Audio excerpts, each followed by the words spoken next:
So no matter what we may wish and hope for, the legal world will always work hand in hand with surrogacy. Yes, we have to leave what's medical for the medical experts, and we have to leave what's legal for the legal experts. When it comes to surrogacy, you just have to work with them together, and that is my opinion. Welcome to Let's Just Stare At This. Melissa, Terrace Mom, and you will be able to find this video in the playlist IVF, infertility, and surrogacy. You're going to be able to find the video in a link in the description below. Buckle up, let's get this started. Okay, so disclaimer, this video is only for entertainment purposes only, which means I do not provide any professional medical advice. I do not provide any professional legal advice. I do not provide any professional financial nor medical advice. Again, this video is only for entertainment purposes only. Okay, so I have been going through certain surrogacy groups again, and you guys know that I do not tell fairy tales.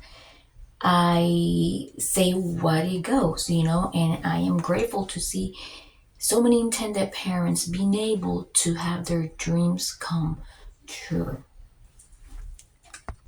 So my name is Melissa Grover, and I am a surrogacy consultant / surrogacy recruiter for integrative surrogacy. I am self-employed, and I have certain opinions that are not necessarily the opinions from integrative surrogacy, okay? This over here that you see is totally independent and belongs to me, just my opinion. Okay, so I have been going through certain surrogacy groups, and by the way, I do not recruit intended parents because we are in huge need of surrogates.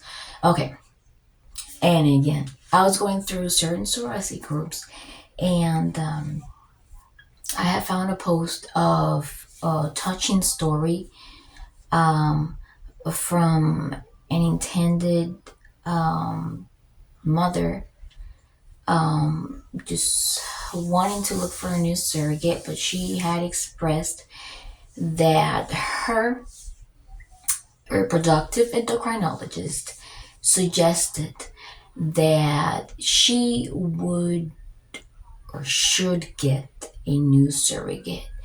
And let me emphasize and highlight again that the reproductive endocrinologist suggested. He didn't tell her that she had to get a new one.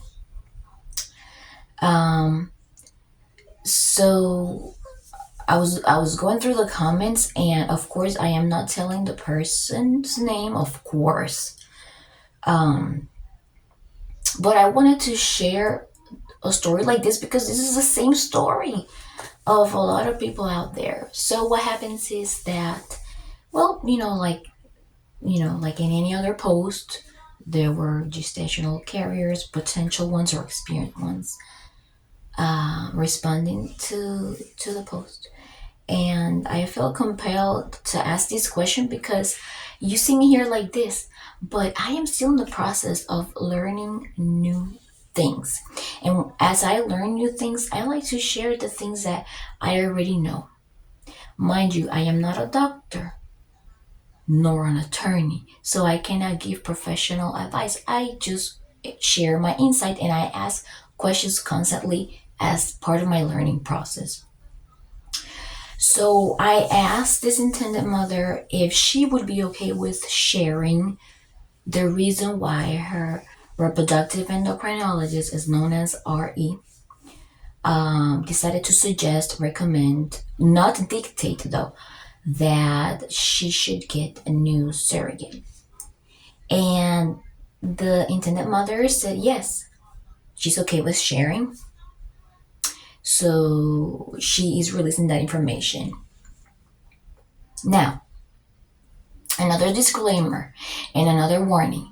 If you feel like you could be triggered by the things that I am talking, or by the things that I'm about to say, please use your discretion, and perhaps look for any of my other videos, because what I am about to talk about may be delicate.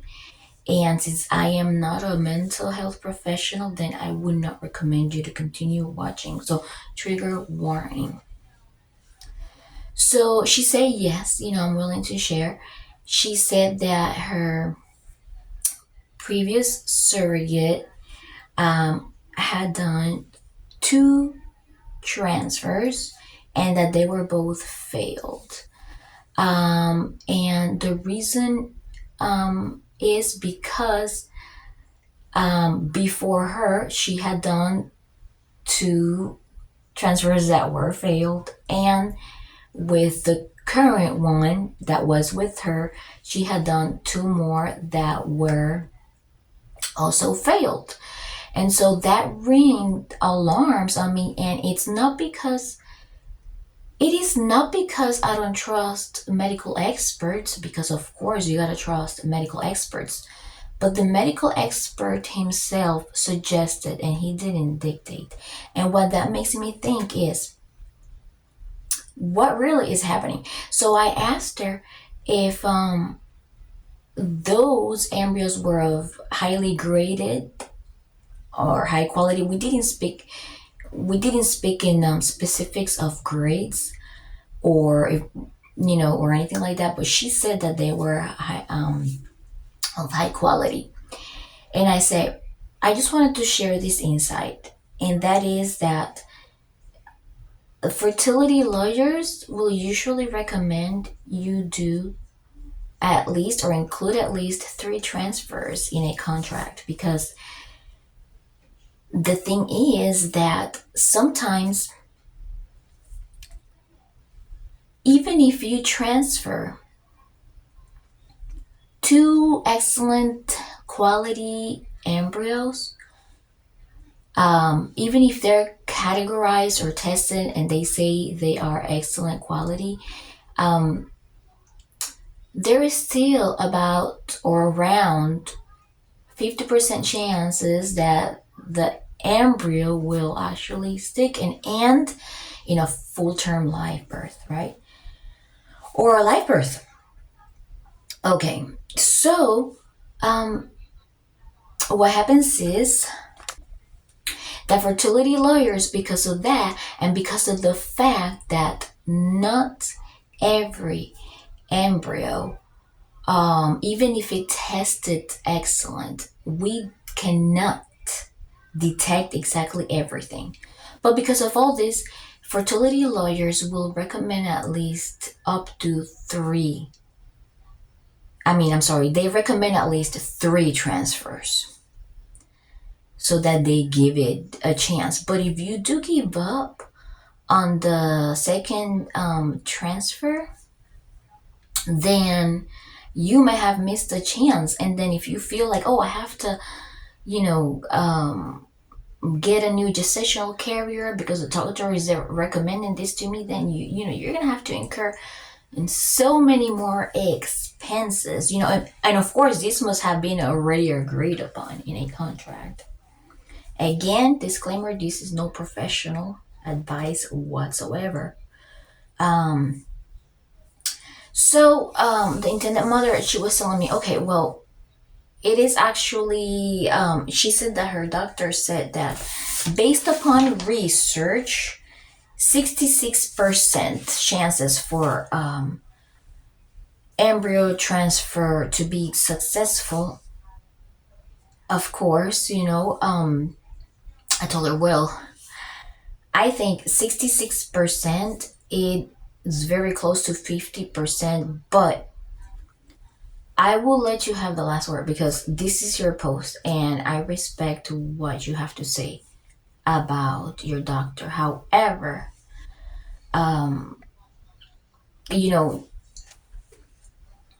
she also said, that we should leave the medical decisions, the medical recommendations to the medical experts and the legal recommendations for the legal experts. Now,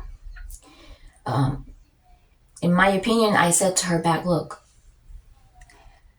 I personally believe we should leave the medical suggestions to the medical experts, yes. Legal suggestions to the legal experts, yes. However, they both work hand in hand. And when you combine them together, you can have the best outcome.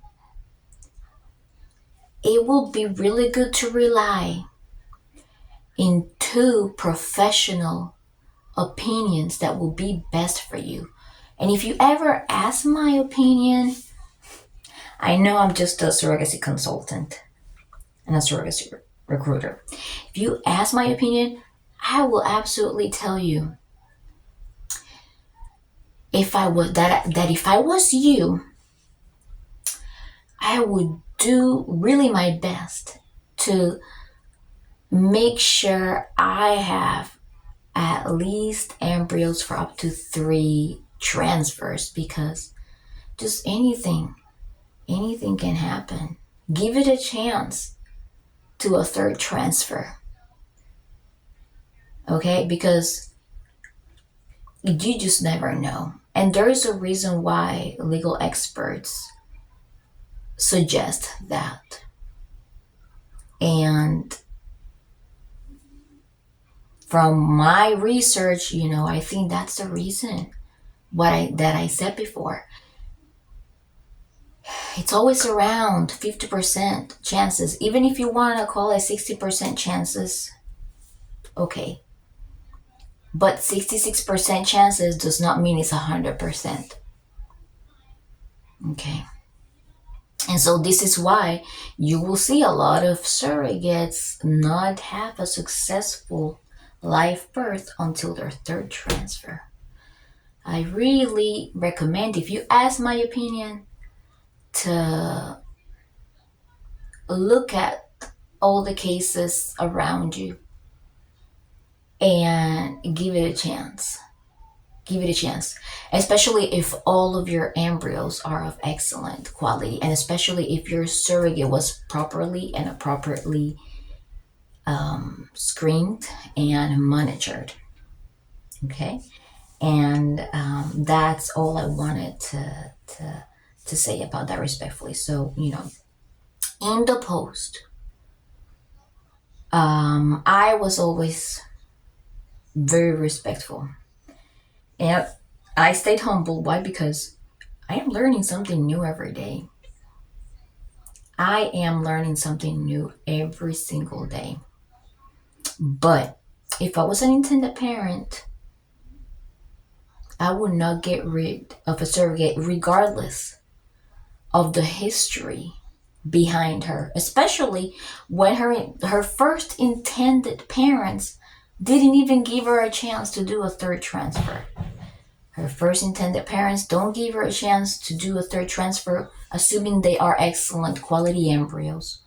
Her second family doesn't give her a chance to do a 3rd transfer with excellent quality embryos, when fertility experts recommend at least 3.